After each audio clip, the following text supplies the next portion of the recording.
So what we're going to do is over the next half an hour or maybe a little bit more, doubt it, but maybe a little bit more, we're going to create something fun using Photoshop. So Photoshop will be involved in it, but Illustrator in the main, along with one of the plugins, or at least one of the plugins from Astute Graphics, the Space Fill panel from there. And if you've never investigated their stuff, you should. They're not sponsoring this in any way, shape or form.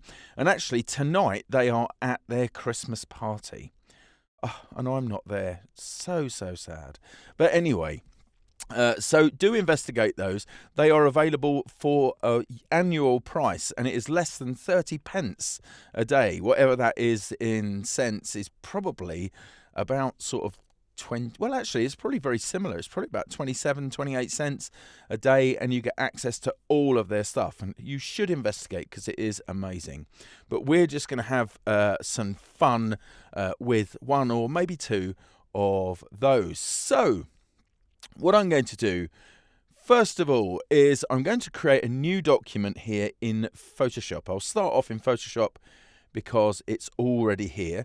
I don't know if you saw that, but what I'm going to do is actually count down to when I launch the new document screen, because this is one of the improvements that came along just a few weeks ago, is they've worked really hard on getting this to be almost instantaneous. So I am poised to hit Command N, and I'll go 3, 2, 1, Command N, boom, and it's there straight away. Fantastic.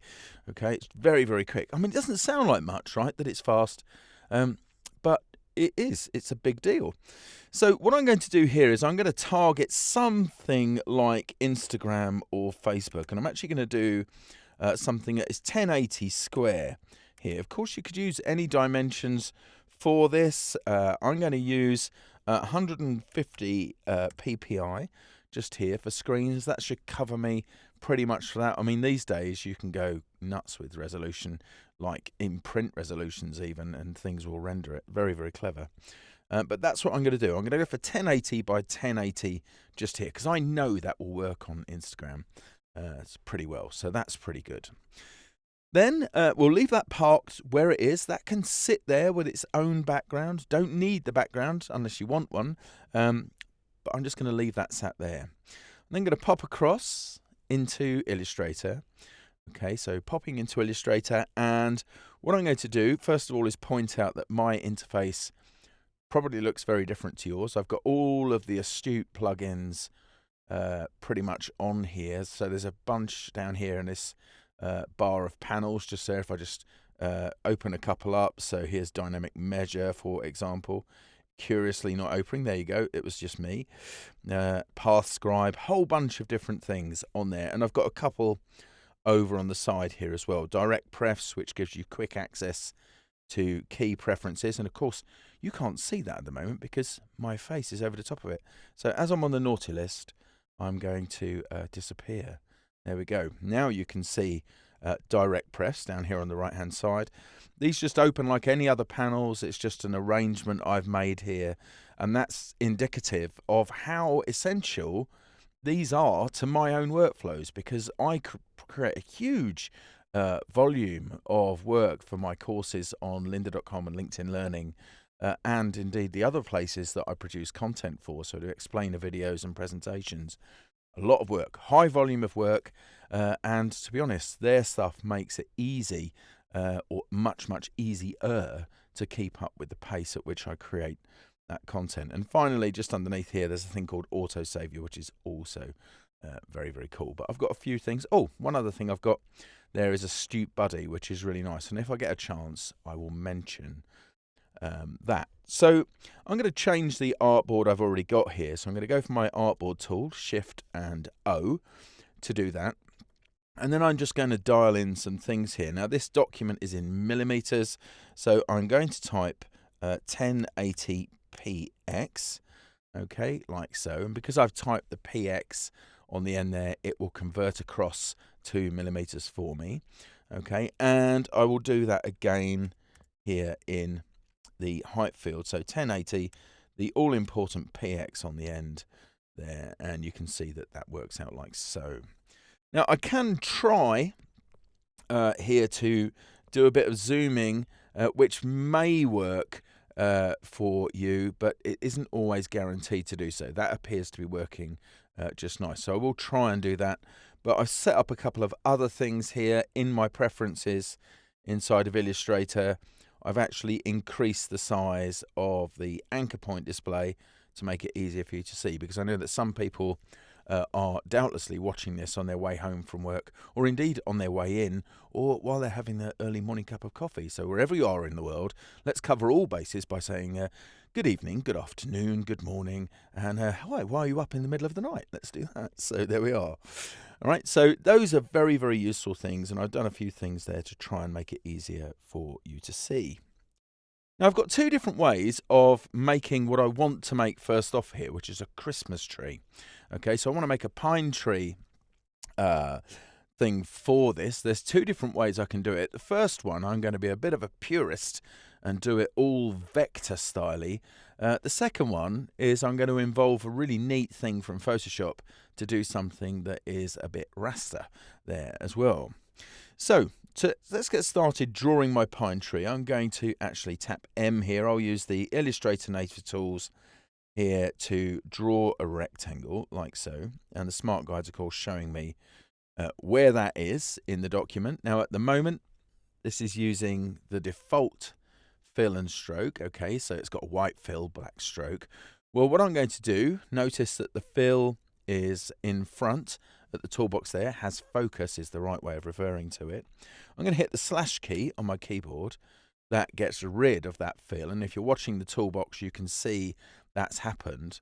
I'm then going to swap it over so it has no stroke and a black fill. So I'm going to hold down Shift and tap X like so, just to change that over. Now, funnily enough, right, that particular shortcut, right, or shortcut set, I am quite often surprised at how few people know that. In fact, I did a thing at Max. I did a few sessions at Adobe Max, as I have done for quite a few years now. But I had some people from my community in there, so people who do a similar job to me in some of my sessions, and some of them came out saying, I did not know that set of shortcuts in Illustrator. So it's worth me repeating over and over and over again, because people just don't know that it's there. There's a whole bunch of different things you can do there. Let's get my fuzzy face off the screen again. So I've done that. So now I'm going to go to my swatches panel just here. I'm not going to be particularly precious about the colors, so I'm just going to drag a brown swatch out there like so.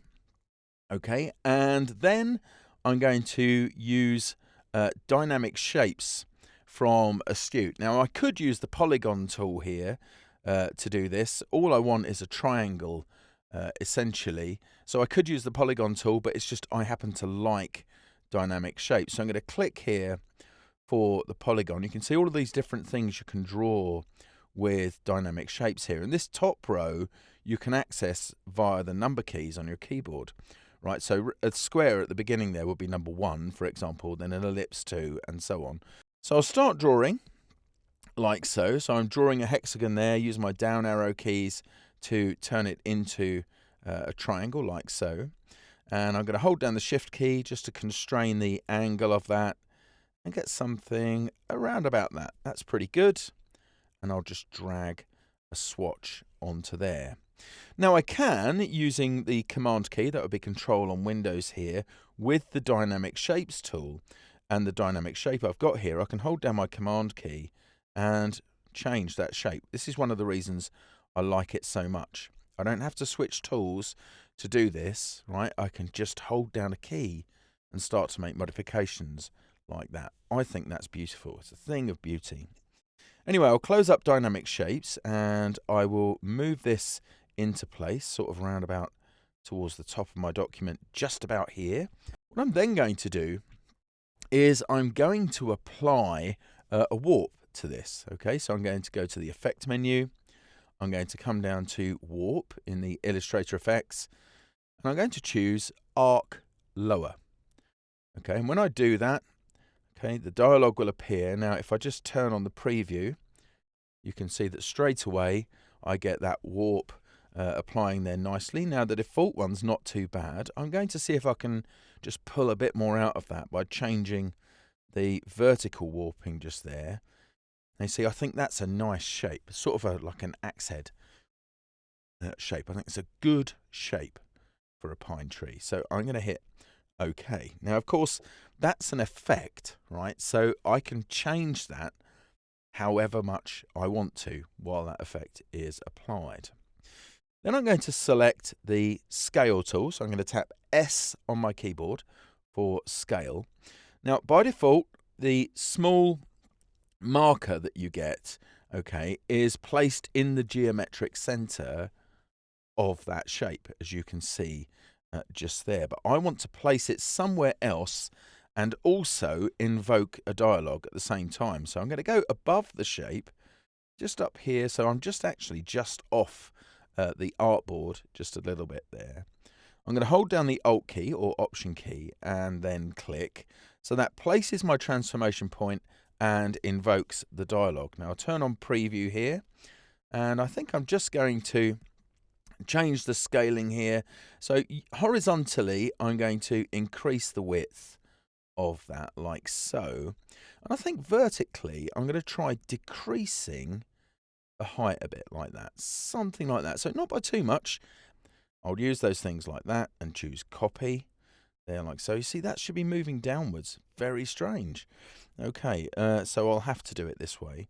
Right, I'll bring that copy down and I'll bring another copy down like so. Now the scaling is easy for me to change, so I'll just tap S on there again. This time I'll scale it from that place. Okay, and just make the vertical scaling, horizontal scaling slightly different. There we are. So it's a bit wider. Nice, and that's all done. Now I can nudge these around a little bit like that. So now I've got my kind of tree shape just there. Very crude, it's meant to be cartoony.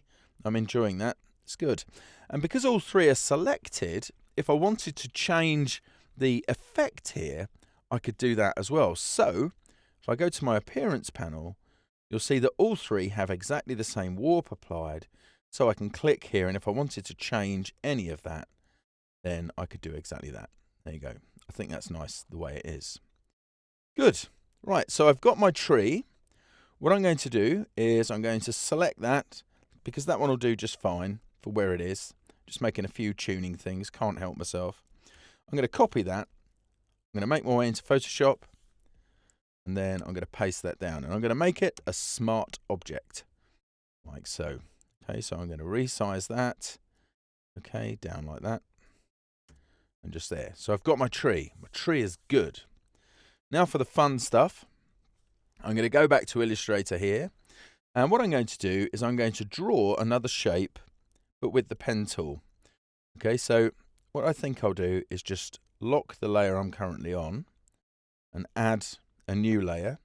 So there's going to be no interference between the two.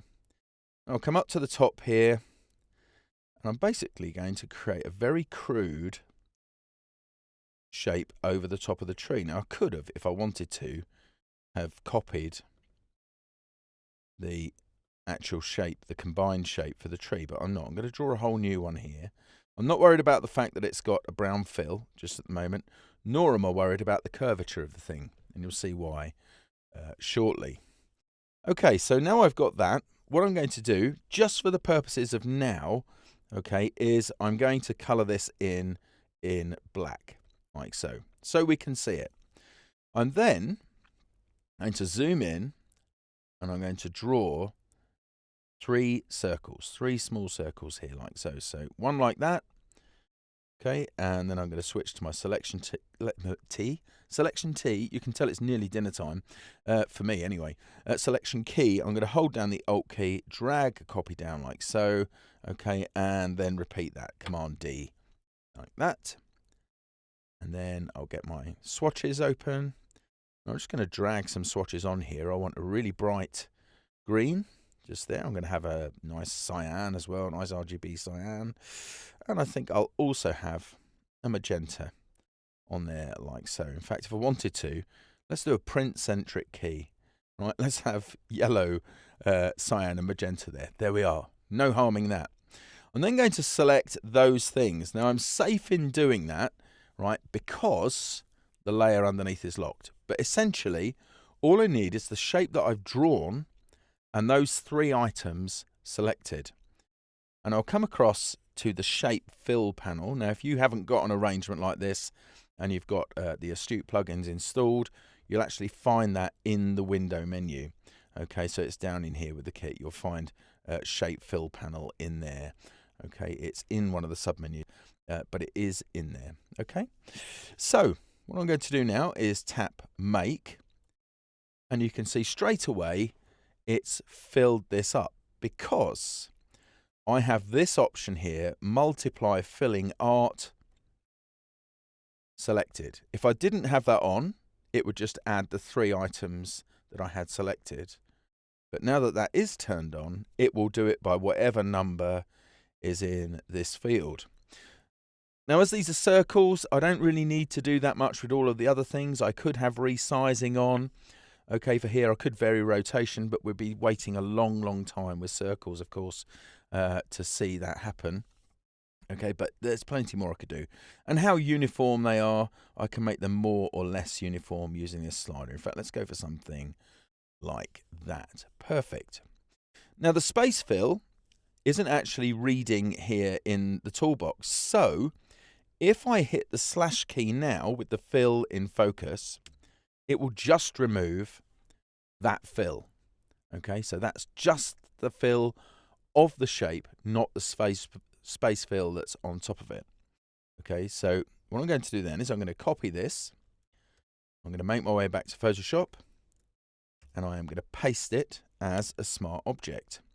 I'm then going to resize that. So I'm just holding down the Alt Option key there to resize that and bringing that into place, like so. And there are various other things I could have done here to make this go in exactly the right place, but I think that's just fine like that. Something like that is good. So I'll apply that. Okay. What I'm then going to do is paste it again, okay, as a smart object, right, and I'll resize it so it's more or less the same as the other one. Okay, now I'm not going to duplicate the one that I had there, and you'll see why shortly. So I'm just going roughly to where that is, nudging it around a bit now with the keyboard, just more or less exactly the same as where it was, and apply that. And then I'll just do that one final time as a smart object, resize that like so. And I could have actually taken a note of the percentage up here in the control strip to make my life easier and just duplicated those things if it was really essential, but it actually isn't, and you'll see why in a minute. And what you're probably asking yourself is, why have you pasted it down 3 times? Why have you done that? Right. Well, the reason is I want there to be some changes. And the reason I didn't just duplicate the layer is because they would all have the link back to the same thing, possibly. Yeah. So I want them to be 3 separate things, because when they're a smart object, they actually wrap their own version of the Illustrator file inside this smart object, which is very useful. So let's explore why. Okay, so what I'm going to do is I am going to turn off the visibility for the top 2 layers. I'm going to work on this layer here, which I will call 1. In fact, I'll rename all 3 of those, 1, 2, and 3. I know it's going to be probably very difficult for you to see those things just there, but just trust me that I have actually done that. In fact, I've called that particular layer 2, so 2, 2, and 3. So now it's 1. There we go, 1, 2, and 3, and I'll just zoom in just for your comfort so you can see that for the minute. Okay then, so what I'm going to do is I am going to double click on the thumbnail for this first smart object, which actually takes me out to Illustrator. Okay, and there is my shape fill. You can see this is a separate document. I'm going to go to the shape fill panel, and I'm going to click randomize, like so. There we go, perfect. I think that's just fine. I've just clicked it once. I could click it as many times as I wanted to for it to randomize whatever is in there. Right, now that I've done that, I am going to close that smart object and save it. Okay, which means it will then, if I go back to Photoshop, it will update in there. Now, if I turn on layer 2, you can remember they were more or less aligned, which is why I did it. You can see now that one looks very different. So I'm going to double click on the thumbnail for this one, make sure that's selected and randomize. I'll just do them once each now. So I'll save that, go back to Photoshop, and you can see how that one's changed a bit. And then I'll turn on the third layer here, so layer 3, double click on its thumbnail. And once again, I'll come along and randomize that. There we go. So I'll close that and save it and go back into Photoshop. Now actually, I don't think there's enough variation between 1 and 2, so I'm actually going to do that one just one more time because I've got all of this magenta stuff going on up there and I wanted to change that. Perfect. So I've just done that one. This is part of the beauty of this, right, is that it is like completely modular. It's just exactly perfect for what we need here. So I'm going to just drop that into place there. I think I've got this layer here slightly out of whack a bit. Don't know why, but anyway, that's fine. Now they're all in place. Great. So I've got all of those bits together. Let's just add a layer style to these just for a giggle. We'll add a bit of an outer glow before I do that. So I've just added an outer glow there to layer 1 and hold down the Alt or Option key and drag that effect onto layer 2 and onto layer 3.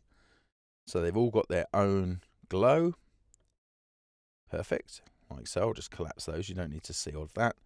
Then I'll turn off the visibility for layer 2 and layer 3. And then make my way up to the window menu and down to timeline. So the timeline panel opens up at the bottom. Now, if you've never opened this panel before, it may well open like this, saying create video timeline. And I'm going to change that to create frame animation. Okay, so there it is, done as a frame animation. Now, the first thing I need to do here is to add a new frame, okay, for these things, and it will take on the appearance that it has just there. Okay, so what I'll do is just add a frame. Now I should have a small, there's something, I didn't click create frame animation, that's why I chose it, didn't click it. And there is my frame, my first frame, like so. Okay, I'm then going to use the panel flyout here to add a new frame, and then I'll turn off 1 and change that to 2. And then I'll do that again, just down at the bottom here, new frame. Okay, and this time I'll turn off layer 2 and turn on layer 3.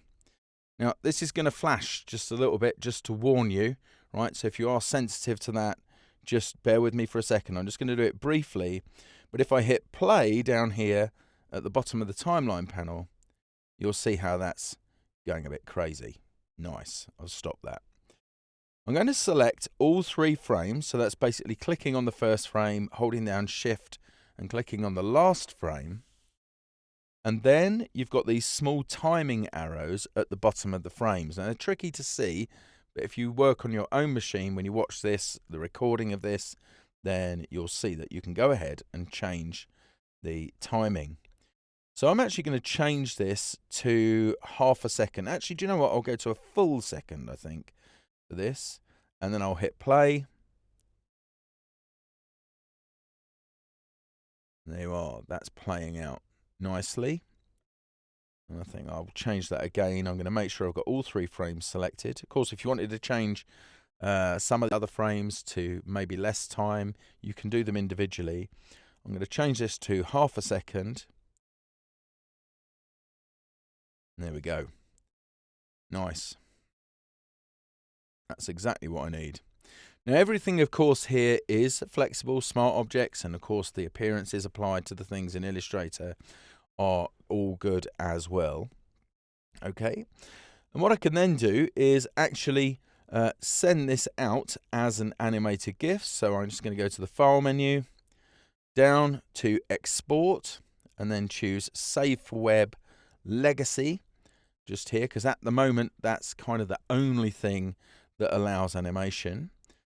Now this should be set to GIF. If it isn't, okay, just choose GIF from the presets just here. Okay, you can change the palette there in the way that you want it or the way it's interpreted. Let me just change that so you can see the whole thing. Don't worry about the color table too much. If you want to reduce the number of colors, you could do that. So for example, if I wanted to go to 32 colors, It's not going to make that much of a difference with this particular file, but it will make it marginally smaller. Okay, and then you can see here I've got all of the other bits I need. So the animation, I can still play that here, and then if I just hit save, determine where it's going to go. So if I drop this down onto the desktop, like that, okay, then I'm going to open a browser. Let's create a new empty document, and I'll open from the desktop that GIF. And there you go. You can see that working from there. Perfect. Okay, so that's how we can do that. I did mention earlier how we could create a nice, I'm just going to quit that, how we could create and substitute this with a nice realistic looking tree if we wanted to. So what I'm going to do is add a new layer here in Photoshop, and I'm then going to get my pen tool. Now this is the curvature pen tool that I'm using, so rather than clicking with this, I'm going to want to double click. I'm going to double click at the bottom of the document and then go up to the top and double click just there, because I actually want a straight path. I mean, it doesn't matter if it is slightly wonky, but leave that path selected. Go to the filter menu, come down to render and choose tree. And because I've done a couple of these already, mine automatically jumps to Pine Tree 1, because this tree was used in the live streams I did earlier this week on Monday and Tuesday, which you can watch the recordings of. They're up there now, which show you how to make a dynamic greetings. Okay, so there you go. I've got Pine Tree 1, and there's loads of things I can tune. The one thing I am going to tune here is I'm going to change the lighting direction, because that one is really, really dark, because it's set at 0, so effectively it's on the extreme side of it. If I go to 90, you've just got to imagine you're looking at this. Okay, 90 degrees is pointing straight at you, and you can see how that starts to light up there. In fact, you can change that and just pull it around until you get exactly what you want in terms of light just there. But around about 90 should do just nice. I'm going to change the size of the leaves there, make those slightly smaller, change the leaf amount, I think. We can make it really bushy. There we are. Let's have loads. There we are. Nice. And hit OK. And then it will render a tree like so. Now, as that's the kind of the thing that's changed on here, let's just see if our animation plays out on top. There you go. Nice and easy. Because the other layer is hidden and this layer is present. So I could even export to from there. And that is it. It really is that simple. Space fill, odd use for space fill, but it just occurred to me the other day while I was doing a live stream. I thought, do you know what? I'm going to do another one this week. I've never done 3 before. I've never done 2 before in a week for that matter. Oh, actually, I'd tell a lie. I lie.